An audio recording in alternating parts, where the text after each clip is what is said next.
Well, we're tearing into the engine on this Montero Sport. Very interesting design. There's this big plate that has pulleys for the fan and all the belts and stuff. So we got the fan off and that plate, and hey, we can actually see the problem with the timing belt. Look how loose that thing is. Wow. That's the reason the timing jumped. So we don't want to throw the dealership under the bus if we don't have to. It doesn't look like anyone was here. They wouldn't have been able to do this job in 2 hours. So I'm going to say that it's just wear and tear on the timing components. And this hydraulic tensioner right here, this automatic tensioner, looks completely collapsed. There's no gap there. Extremely loose. You can see it pushes on this pivot, and that's supposed to tension the belt. So I think that's our problem. So let's keep tearing it apart. Look at our marks. Spin the engine over. Well, I must admit I'm a little confused. So timing marks. You can see the timing mark on this pulley, this white mark, corresponds exactly to the cutout on the timing cover. That's correct. On this side, well, it's we lined up the T, so the T is lined up, top dead center. Now if we remove this big plate, like so,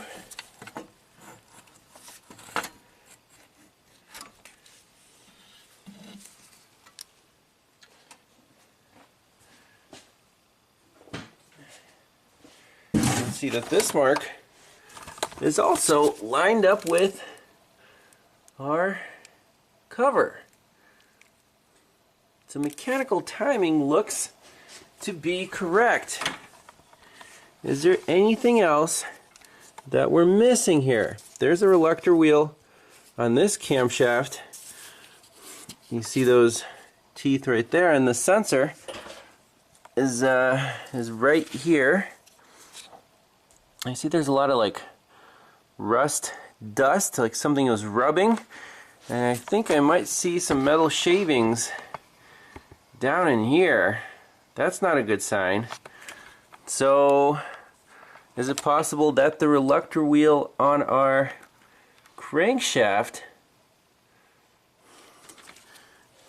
was rubbing and messed up the timing here? That's also a possibility. So we need to take off the crankshaft pulley and see what we find. Now this tensioner, if the engine stops so that there's tension on the belt on the tensioner side, it'll slowly depress, and the belt will seem loose. However, the belt's now tight, the tensioner came back, it still holds, so that's not the problem. We gotta figure out what all this rust dust is, like some bearing going bad, and what those metal shavings are. Those are definitely not good. So this crank bolt actually came out with almost no effort at all from the impact gun, like it wasn't even torqued to spec.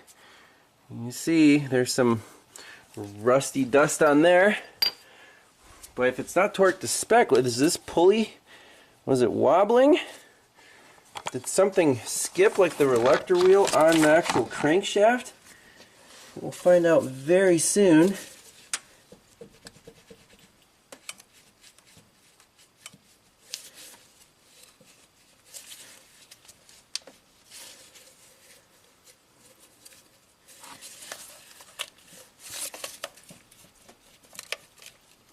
We need a puller for that. Alright, here we go. Let's blow out that rust dust. Woo!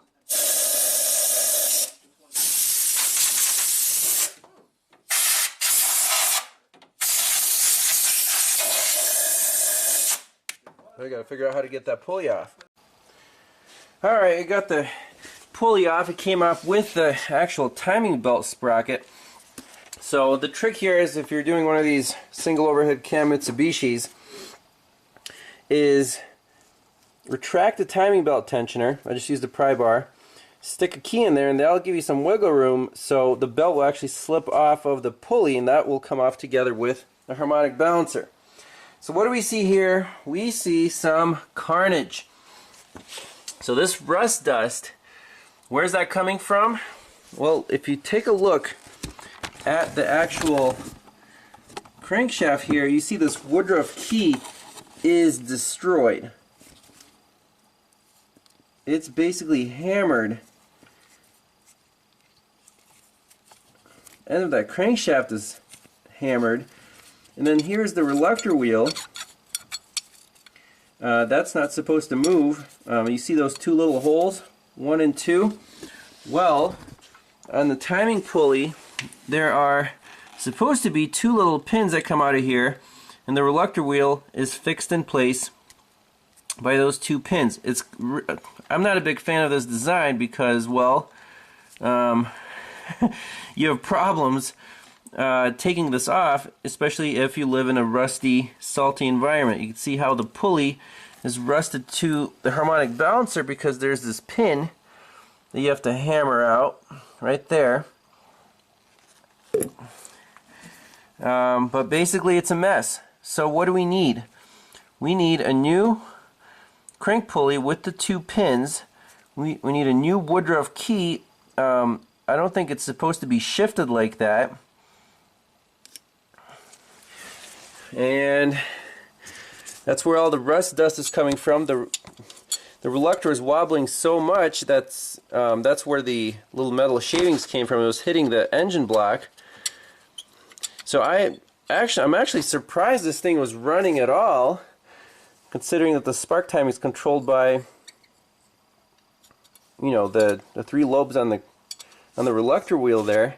Just crazy stuff. So I'm going to talk to the owner, see what he wants to do here. Obviously we need more parts.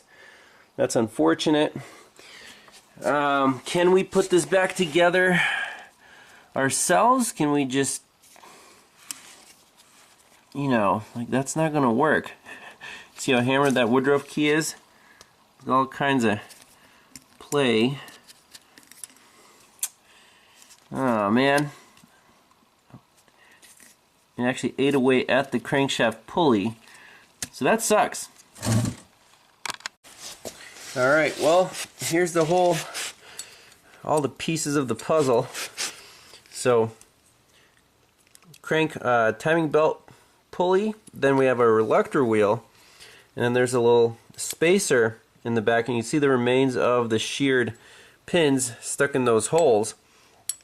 So those 2 pins are supposed to hold this reluctor wheel to the crank pulley, you know, as an assembly, and then the 1 pin inside of the harmonic balancer, you can see that holds that to the timing pulley. So these 3 pieces and the Woodruff key are actually sold as a kit. We can get an OEM Mitsubishi replacement kit. The only worry here is that the crankshaft got hammered. So this Woodruff key, you know, the part that's still the original width, see, that fits snugly into that groove. However, in the crankshaft, that's not the case. Unfortunately, it got so hammered that it doesn't fit snugly anymore. There's a lot of play.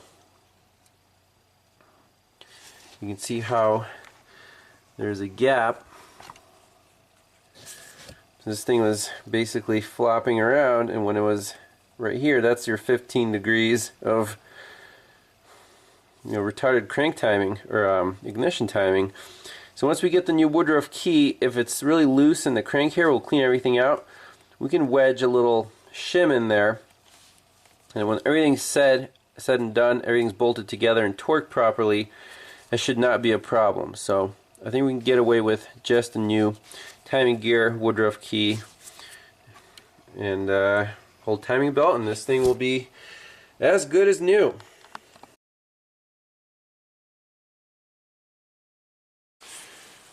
Alright, I got the welder out.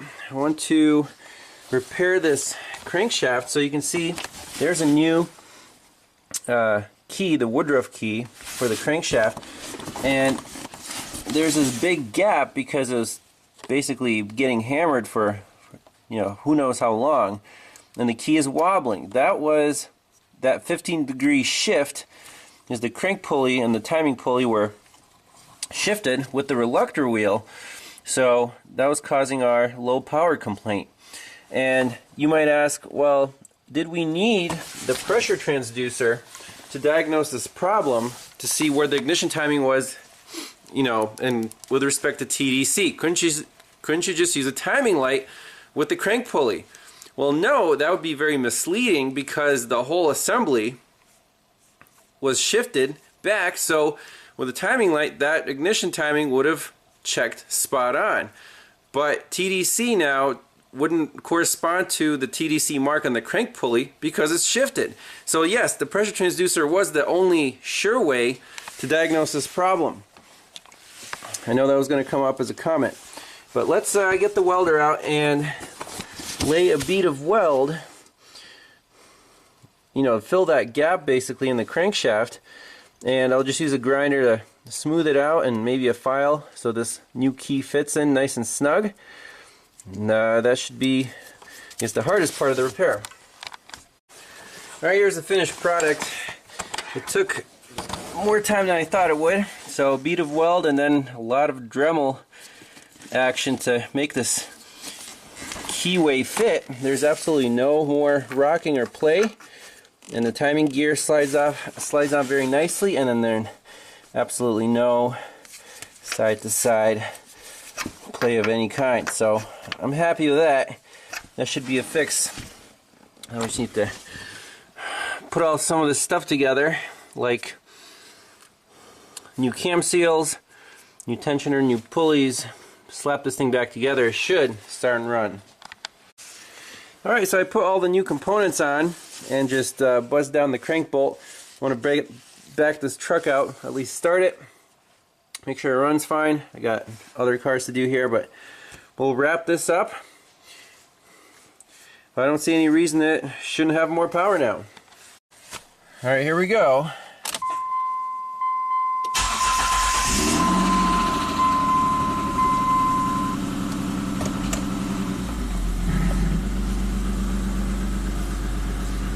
Very nice startup.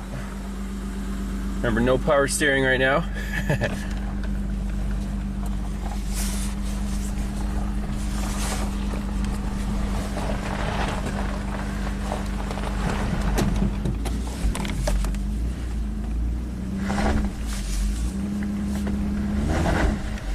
Definitely more power. Gonna do burnout, at least on the gravel.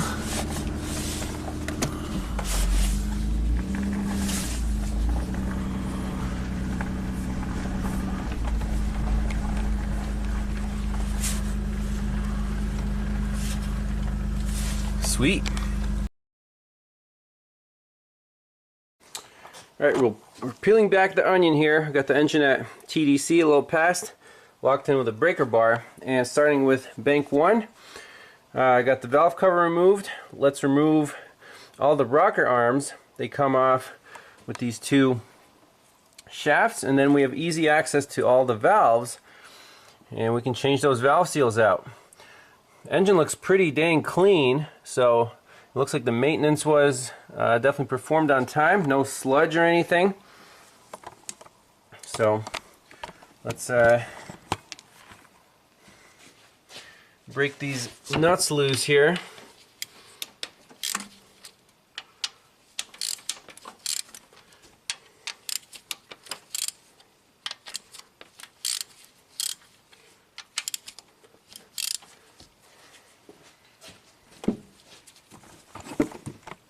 So it's actually a 24 valve engine. I thought it was going to be an 18 valve, but there's 4 valves per cylinder.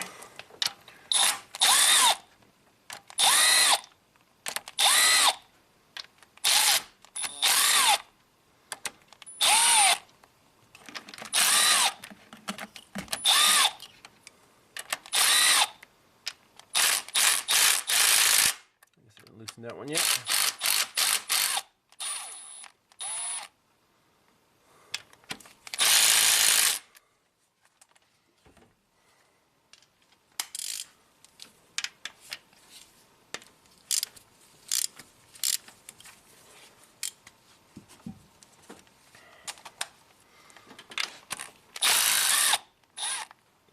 Okay.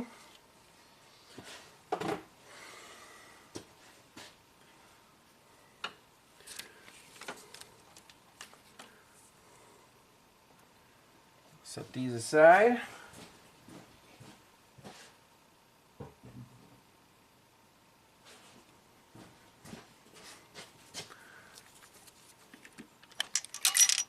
Oh crap.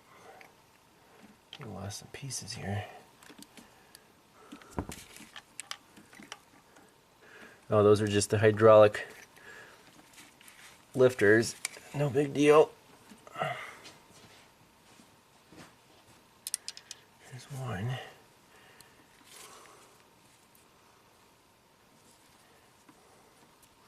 That's what a little lifter looks like. And there's another one here. Just going fishing. Let's get to the valve seals. Alright, so I have compressed air, low pressure, maybe 5 psi going into the cylinder to keep the valves closed. And now what we're going to do is use our special LISLE keeper removal tool. It has a magnet inside, and when we put it over the valve, like so, and tap it,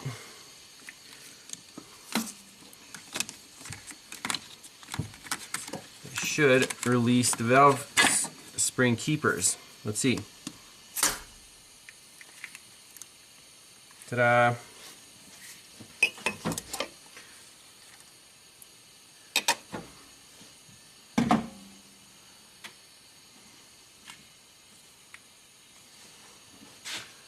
If we release the air pressure, our valve freely falls to the piston, which is at TEC or close to it. So let's try to get that seal off.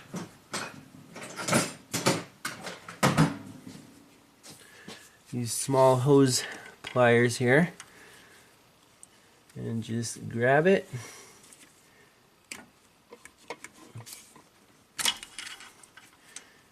Break it free, and it should pop off of there.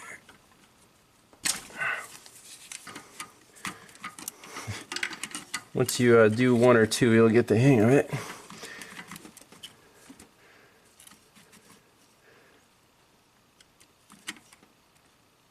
There we go. There's one. So these things are quite dry, baked, if you will. So let's replace them all. Alright, here's a new seal. Slide it right over the valve. Nice snug fit there. And then down, use a 10mm long socket. It'll press in the outer lip of that seal, and it shouldn't take much to get it to seat. That looks like it's in place. So to reinstall the valve spring, turn the air up a little bit, close the valve. You can see it's being pressed up by the air pressure now. Put the valve spring back on.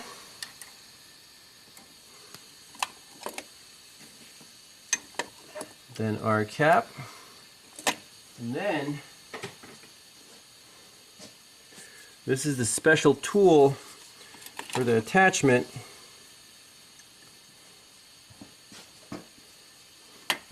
So this is where you might want to put some paper towels here so you don't lose anything.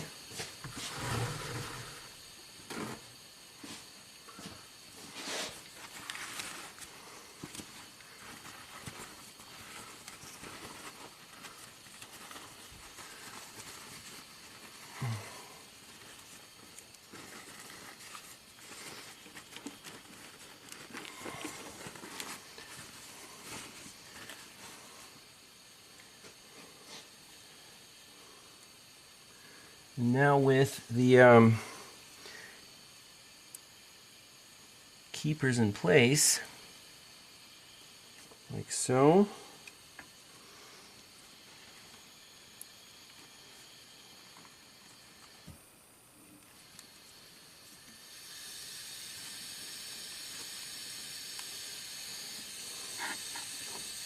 This tool will keep the keepers in place, and it'll actually depress when you're pushing on the valve, and it should seat them automatically.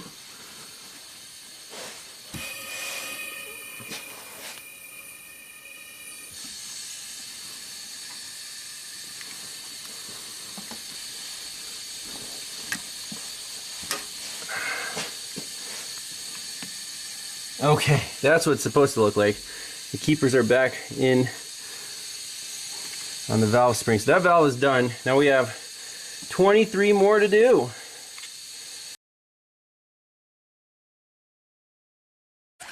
So one thing that came in the timing kit for the Montero is a new crank bolt. You see, the original one has this really long extension, and that on the forums supposedly that has the potential to snap, and you can't really take it off all that well with an impact wrench.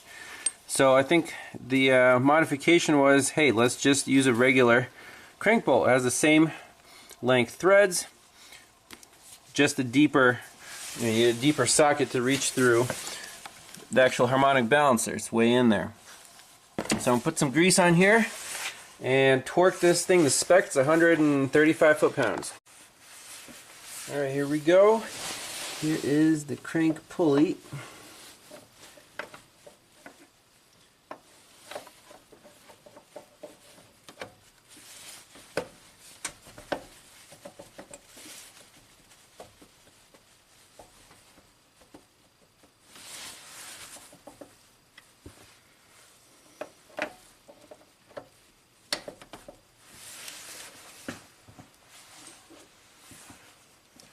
I'll put a little red Loctite on here.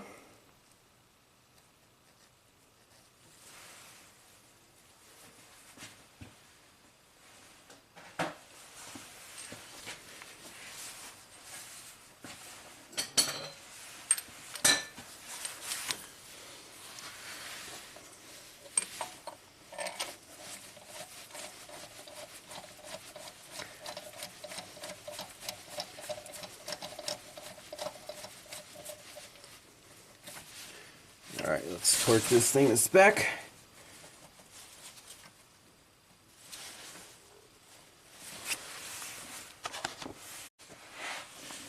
So, holding the pulley with a pry bar here and a piece of rod.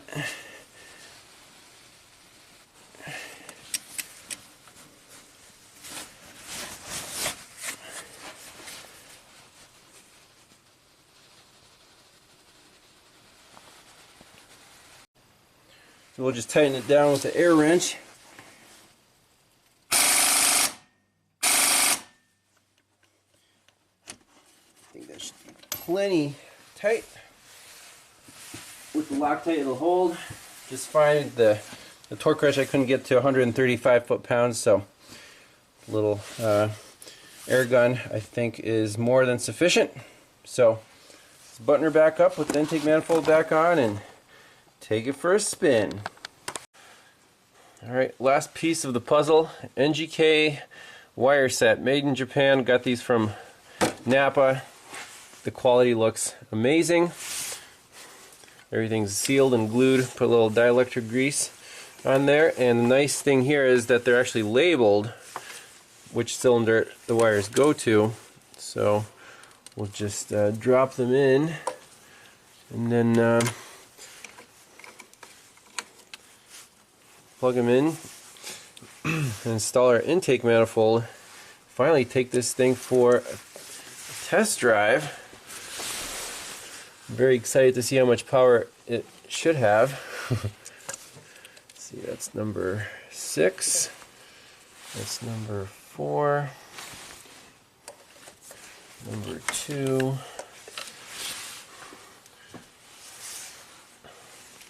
So we'll wrap this up and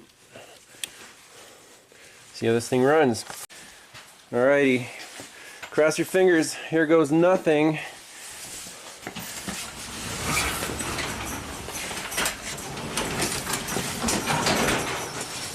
Moment of truth.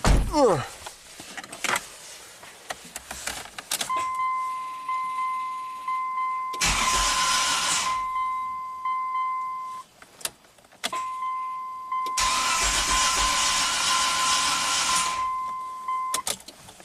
Uh-oh.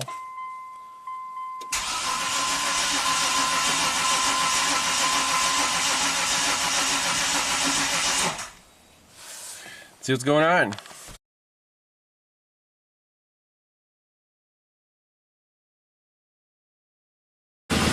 Woo! Fire it up!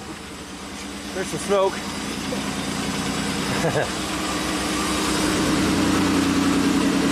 Sweet.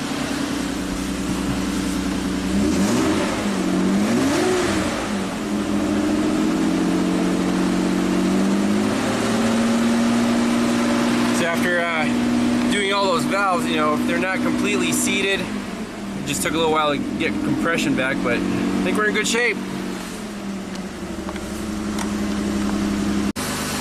Alright, well, let's take it for a quick test drive, get it back in here and do a cam crank correlation.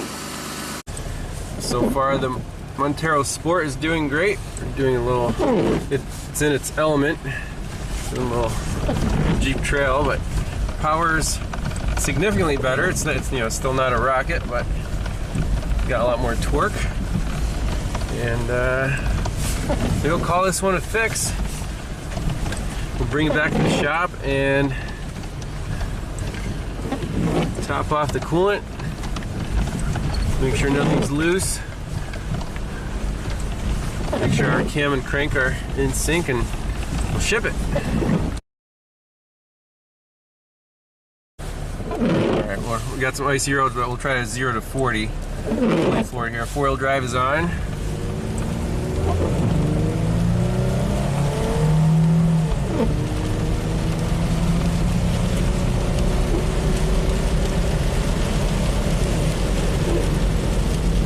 Uh-oh, check engine.